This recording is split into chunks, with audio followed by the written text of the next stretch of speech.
This is Brian Kohne. We are with Brian Kohne, the commissioner of the Maui Film Festival. I am the Maui Film Commissioner. Maui Film Commissioner, pretty cool. And my professor in a great class called Storytelling, Finding Your Voice. Yeah, CM 105, Storytelling, Find Your Voice in Find your- Creative Media. Awesome.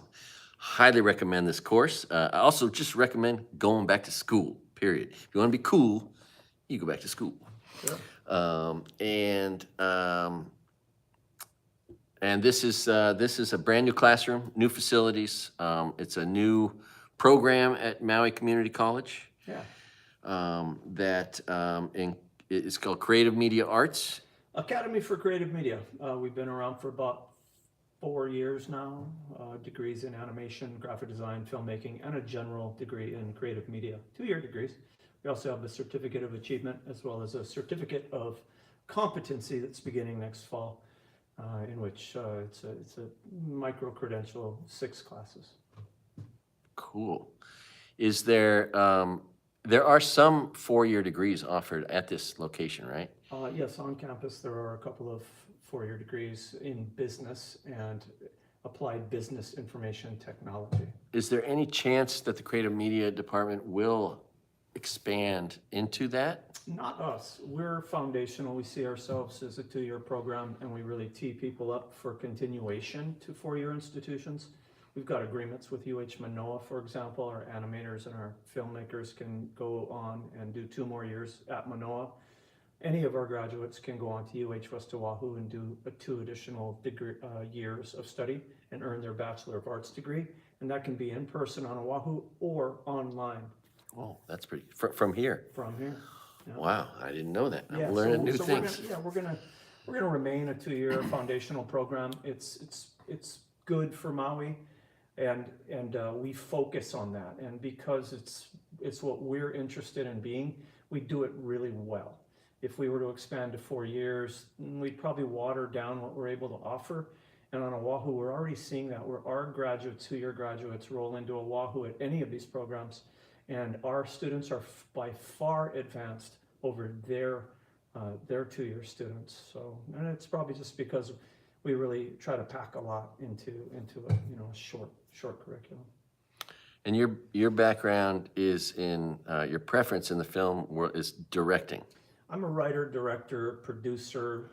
I'm a director. I think that's the way I see myself. But I learned how to write screenplays because nobody in this world's going to give you one that's any good. So in order to have good material to work with, I learned that I needed to learn how to write screenplays. But I probably should have taken a different approach and learned screenwriting when I was younger, because I also found that by becoming a stronger screenwriter, I became a better director immediately. In fact, editing will make you a better director. It's all interconnected, and that's the way I see it. So I'll do whatever. I now have the blessing of having an editor in my life, but there was a period of time in which I had to edit my own work as well. And I've seen, do you have, is there more than the 2 movies I've seen that? No, I'm responsible for 2 feature films as writer, director, producer. Get a Job, produced in 2010 here on Maui, and then Kuleana, which was produced in 2016, all entirely on Maui. Otherwise, I've been making movies my whole life. I started making movies at Baldwin High School in 1980, but not feature films, full-blown feature films. So a lot of the other works that I've participated or played roles on, I don't tend to draw a lot of attention to that. I've executive produced a number of films for others as well, but yeah, the two movies that I earlier described. And for those are mine, if you want to look at it that way. They're ours, but when you're the writer director, you tend to be responsible for whatever, for good or bad. That's what it is. Is there a place a consumer can purchase either of those films for viewing? Yeah. Both Get a Job and Kuleana are available on Amazon, iTunes, Google Play, probably Tubi, and cool. All kinds of other streaming services as well. Right on. Yeah. It was interesting in the movie Kuleana. I'm imagining this from your childhood, right? But one of the most striking images that will never leave me is in the background seeing Koalave being bombed. Yeah. And you witnessed that as a child? Yeah, my family moved here in 1969, and first place we lived was on the beach in Maui before the condominiums, and so I was at age 5. That's what I observed. Oh my every single God. day, boom, boom, boom. And that in went on. 70, Right, in the early in the 70s, 70s. 69, 70, 71. It went on for a very long time, and so Ugh. people of my age that grew up here, it was routine. Is there any, like, you had to like make up footage of that, right? Yeah. For your play, but like, Yeah. I've never seen any real footage of that. There's some film footage that was shot by the Navy of the bombings.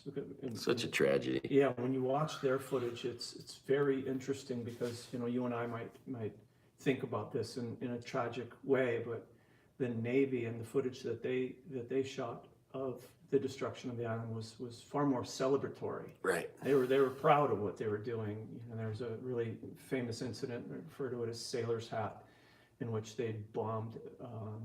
They had a lot of other countries. It was part of a training exercise, and my God, they set a bomb off on that island, just shook this island. And when you watch the footage of it, it almost looks like a miniature Hiroshima.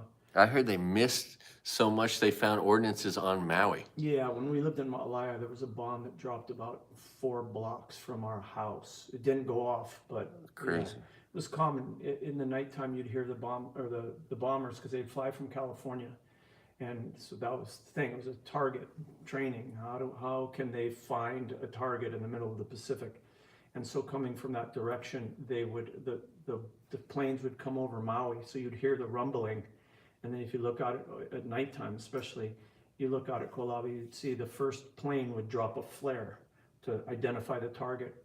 And then after that, you just see the island go boom, boom, boom, boom, boom. It was crazy. It was horrifying. Yeah, it was terrible. And it went on and on. It went on into the early 90s. So throughout the 80s, this was still going down. Yeah. So it's not as far back in time as some people want to believe, When I got here, they had finally started to realize it's time to clean the island up, and then 10 years later I was here. Do you know Kiope Raymond? I do. That guy is, somebody needs to capture him on film, because I can't find anything on YouTube. I wished I had filmed him when I took Hawaii. He's still here. He's over on the west side. He retired. He is? He retired. He was one of the founders of the Hawaiian Studies program here at Maui College. Yeah. He retired about 4 years ago. He's like the most knowledgeable guy. Yeah, he's real sharp, really sweet. And last time I saw him, I asked him, what are you doing now? He says, I'm surfing. So, Really? So maybe I'll find him at Lani Poco or something. Maybe, but he's here. You can probably find him. He lives on the west side. Oh, that's great, because someone needs to interview him. I wish I had filmed him in class, because he's given so many amazing, great lectures, right? But none of that's like captured. And there's a lot of instructors I have that feeling for, but especially him. He, like if I ever was a politician, like he'd be the guy I would want to call that, ask how I should think about things. Well, he's real grounded in the Hawaiian, indigenous Hawaiian perspective, and so Olela Hawaii, the language is reflects that same worldview. So a lot of people think in terms of Olela Hawaii that that it must be like other languages where this word means that, but No. really at its foundation, it's about how an individual sees the world, and then that comes through the language. And so for that reason, if not others, the traditions and customs of the culture are contained within the language. So Yeah, that was a to big. bring back indigenous Hawaiian culture and tradition, it's really about resurrecting the language, which is God, you're Kiope so- and others You're so right. have been really working hard for a great many years. That's what I realized. Like I had been paddling canoe. I had paddled the Molokai Channel 5 times, thinking that I had encountered Hawaiian culture, right? And then I took his class and I realized, oh, it's really all about the language, And a great example of that is like how Westerners objectified land. It's just land to be bought and sold. And then there's the word aina, which means that which feeds, right? You look at the land like it's your mom. that's supporting, that's feeding you, Yeah. giving you life. It's a totally different way of looking at the same thing. Consistent with Native American culture and language. Yeah. It's very observational in a way. It's the world that we live in, and yeah, it's And really really remarkable. and So we're so blessed in Hawaii, even though those of us like myself who don't speak the indigenous language. But we're so blessed to be in this culture, which is rooted in this unique way of looking at the world. It's very healthy, yeah, I would say. learning about the A'upua'a system from him too. What the most genius system Yeah. in the history of mankind. Well, it worked. Hawaiians figured it out. They were isolated for 1,000 years. Not only were the people of Hawaii healthy, but they were incredibly intelligent. Yeah, and it's interesting. At the exact same time as I was taking his class, right? I was taking a world history class where, from world historians' perspective, the Hawaiian people were the last Stone Age people, right? Because they didn't write, they didn't have metal tools, right? They used, but that really it sounds like not smart when you say Stone Age. It doesn't sound like super intelligent and highly refined and could sail by the stars and had the best agriculture practices. Fred and Barney were Stone Age, and they were pretty. No, they weren't. Never mind. Anyway, but you know what I mean. Like it's just it was really an interesting dichotomy to be from one perspective they were Stone Age people, and if you just look at that on its cover, Stone Age doesn't sound very evolved, but then you study and then the story of Noah Thompson going down to Satawa and meeting the chief and learning, he and his 4 brothers learning how to sail by the stars again, bringing that back to Hawaii. And now there's like 3,000 people that can sail by the stars, right? It like gives me chills just to think about it. Yeah, it's pretty cool. Amazing what's come about in our lifetime around voyaging. Do you know the story about Snake Ahi? I do not. It's a good story. So Snake was on the Hokulea with Eddie Aikau when it capsized, and Snake, who paddles for Kohne Canoe Club, and he's a West Side guy, has been my whole 30 years here. Snake, it's true, Eddie would go. He went to help people. And Eddie also saved like 500 people at Waimea Bay and stuff like that. So he's just a legend of all kinds. But the story that never gets any attention is Eddie went, but Snake went first. Snake got on a surfboard and paddled to try to save everybody. He was rescued. But yeah, it's pretty cool because he's part of our landscape on the west side. I didn't know Keopi. I'm gonna start looking for Keopi Raymond's face everywhere I go because I really look up to that guy, and I would do anything to interview You him. might be able to find him through the college. Yeah, that too, yeah. But also, West Side's pretty small. There's that. If I just go to Safeway, I'll probably see him. Hope so. All right, well, this is so cool. I can't thank you enough. This is such a great, of all the things you could study, in my humble opinion, like right now, if I can learn all the Adobe products, all the Microsoft products, learn how to edit film, make film, animation, shoot stills, Lightroom, all that stuff. I mean, I can't imagine a greater set of skills. Like if I was getting a job in an interview, like if I could rattle off all that stuff to somebody, I know how to do all this stuff in addition to whatever it is you're hiring me for. That's gotta bode well for you because all this stuff is being used all the time, everywhere. Now the social media is infecting everything. Yeah, these are real world skills. I think for a very long time, those of us working in this world, and certainly those of us pursuing an education in this field, we've had to fight against the current. People thinking, well, how are you going to work? Where are you going to get a job? And it's always been more than that. These skills are about telling story, which is a way of living and a way of surviving and a way of thriving, really. And in this day and age, media is ubiquitous. You cannot, look anywhere and not see an industry that's impacted by media. So those with the skills are inherently going to do better in certain ways than others. So yeah, I think it's a now thing, and people are starting to really understand that you don't have to choose a career path exclusively in media or film or any of this to benefit from having these skills. It's kind of like it's almost like akin to the way we used to look at, I think, business degrees, right? A business degree was what you got if you wanted to get a job in business. Well, maybe it's good to take business courses too and still have a business degree, but Yeah. the other set of skills you're really going to need in business today, in addition to accounting, is all this other stuff. Definitely. When I went to film school, I thought, oh, business, all those classes, oh my God, I'd never want to take those. And then once I got into the industry on my own, boy, did I wish I had taken business classes and other things. So I just think humans probably are best to diversify and not just look down one narrow path. The days are long gone where it's about, oh, you're going to be a fireman or a doctor or a lawyer. We're way past that. Not only is the world far more complex, but we reinvent ourselves routinely year after year after year. So I do believe that for our students, acquiring these media skills will serve them regardless of where their lives or their education takes them.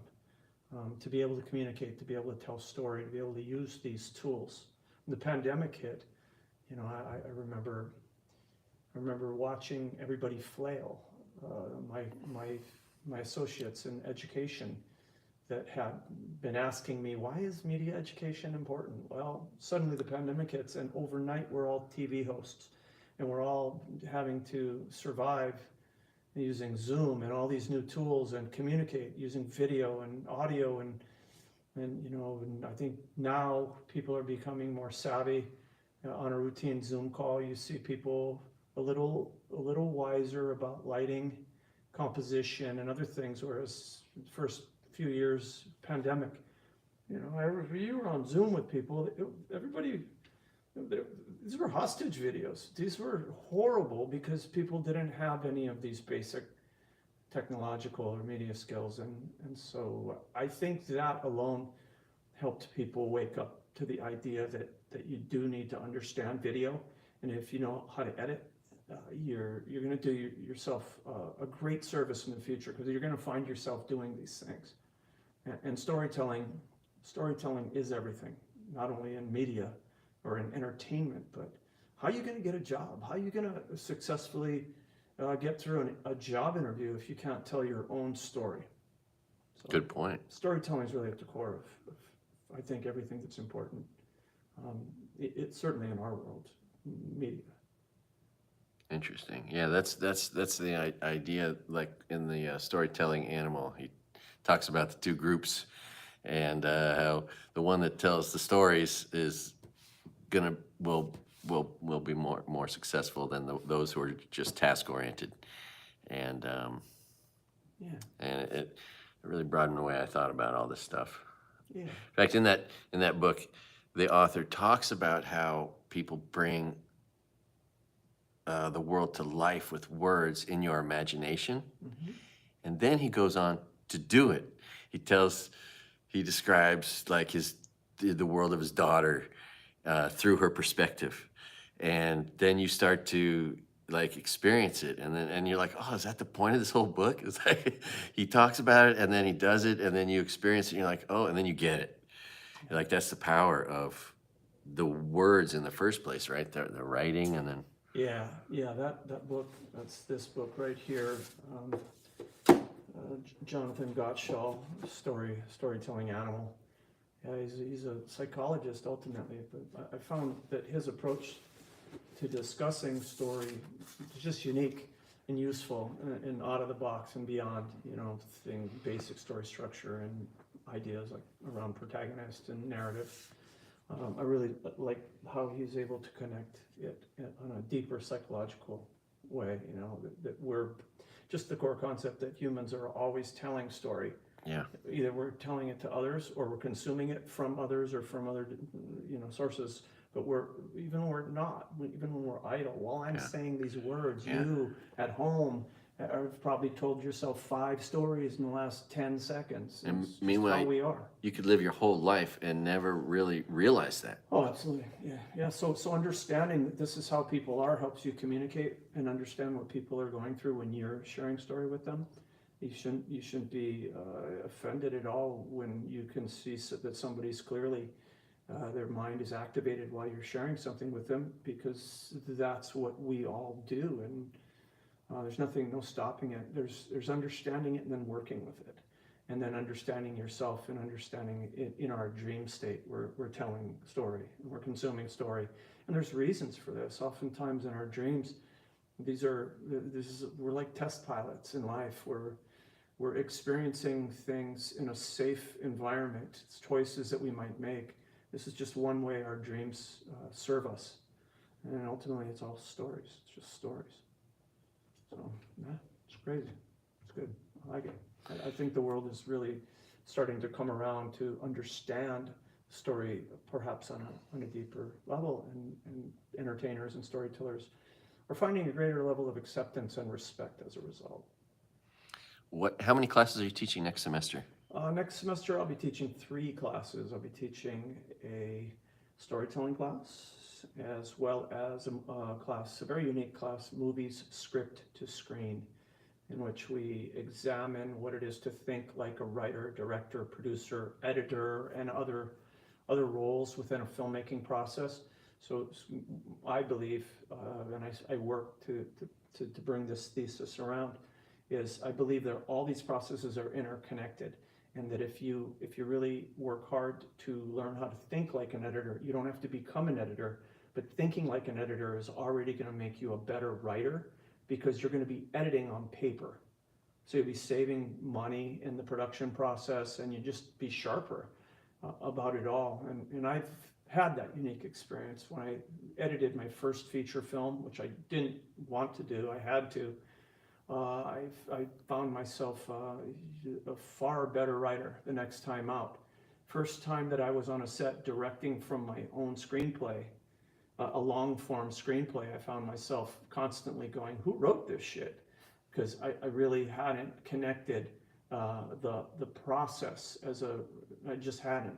But once I went through it and I had to direct from my own script, then I was having all these aha moments. This is why you write and prepare a screenplay in a certain way for the production process. And so anyway, so movie script to screen is a class that we really look at it through the perspective of all of these different integral roles. And then I really try hard to bring it together in this unified way, which is hard because it's a big, sprawling subject. However, we also watch some of the classic movies of the last 25, 30 years. So it's as much a film study class as it is anything else. And then my other class, I work with our graduates. Okay. In a graduate capstone class in their final semester before their departure. Awesome. Yeah, All right. college. When are those 2 classes other than your third one? Mondays. Mondays, yeah. My storytelling class is at 6 p.m. online at night. And my movie script to screen class is in this very room at 1:30 on Mondays. On Mondays. Cool. Yeah, And will you be fun teaching one. that in the fall as well? No, in the fall I have a different slate of courses that I teach. I do teach storytelling, but then I typically teach a comedy class, media analysis comedy. Which I'm super excited about. Yeah, it's a good class. It's interesting. It's about the science of comedy, Yeah. but really studying the masters. So I want to get into it. yeah, people are into comedy. It's a lot of fun because we really do look at the work of the masters, and we study. I find that it's best to study films of the 60s and the 70s, primarily the comedy of that time, because it was largely still clean comedy, and so the comedy relied on the mechanics, the science of comedy. It didn't rely on sensationalism or language or other colorful things. So when George Carlin was doing a joke like, I can't believe they say, don't do drugs, and then I walk down the street and I see drugstore, right? It's like a joke of People think of that joke today, but that's kind of stuff he was telling on TV. Yeah, we do. We get into studying comics like George Carlin, and we work to understand how they were subverting Would Lenny expectations. Bruce be a master? Yeah, absolutely. Lenny Bruce is worthy of study, and we examine what he did and what he was persecuted for, and ultimately died, for his own beliefs. He was just kind of ahead of his time and said, "This is who I am. This is what I'm going to do," and the established world at that time wasn't really interested in it. Speaking of that time, my favorite thing, because I've been watching some stuff from the 60s and 70s, my favorite thing that was just in every action fight scene movie that wasn't a cowboy western was the karate chop. Someone needs to bring the karate chop back. All you had to do is get someone right here and they were just down. Pretty much. Well, Inspector Clouseau, Peter Sellers, he tried the karate chop, and his never worked. And that's what I liked about the honesty of that is, at a time in movies when a karate chop would land someone on the ground, Peter Sellers never had any success with it. I was watching The Saint, with Roger Moore, karate chop, karate chop. No, and television. And I Spy. Television even did it. Even into the 80s, broadcast television was still karate chopping or punching, and somebody would just land and they're out cold. Someone should bring that back in a comedic cheap format. Cheap conventions. Love to see a. Yeah, love just to want a world where karate chop works the way it's supposed to, the way it used to work. That's right. Yeah. Like it did in the 60s. Yeah, I want my mojo Like back. like I could see a dojo guy coming out going, yeah, we're gonna bring back the karate chop. That's what we're doing. It was the best form of defense in the 60s. No, it worked every time. Right on, right on. Okay, listen, I appreciate your time. I've borrowed you right after class, spontaneously, and I just really appreciate it. Hopefully, Mr. Worst is going to allow me to interview him. He said he would, and Audie said he would too. Great. And this morning, I propositioned Gwen to see if she'd let me, because I really love photography. It is. She's a great teacher. And that class informs film also, just all the photographic techniques, the chiaroscuro and all the deep depth of field, shallow depth of field, the blurry backgrounds, the things I see techniques in film all the time. They're also related to photography, and Lightroom is so cool. Her class is really great. It is foundational for our filmmaking program. A lot of people just rely on the tools, their phone, autofocus, all these things.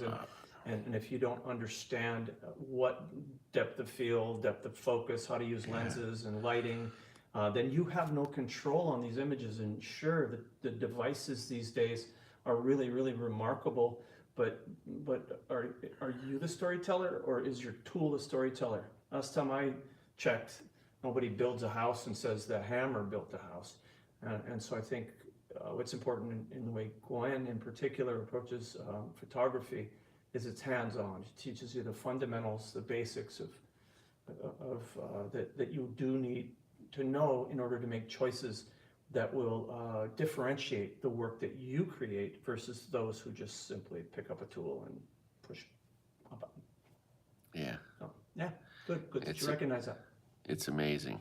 All these products. I can't wait to learn all these Adobe products and just unleash my own. What's great is I've never thought of myself in terms of an artist. I just don't think like that. But once I did slow shutter speed, getting light trails from cars, I was like, that is art. I'm an artist all of a sudden.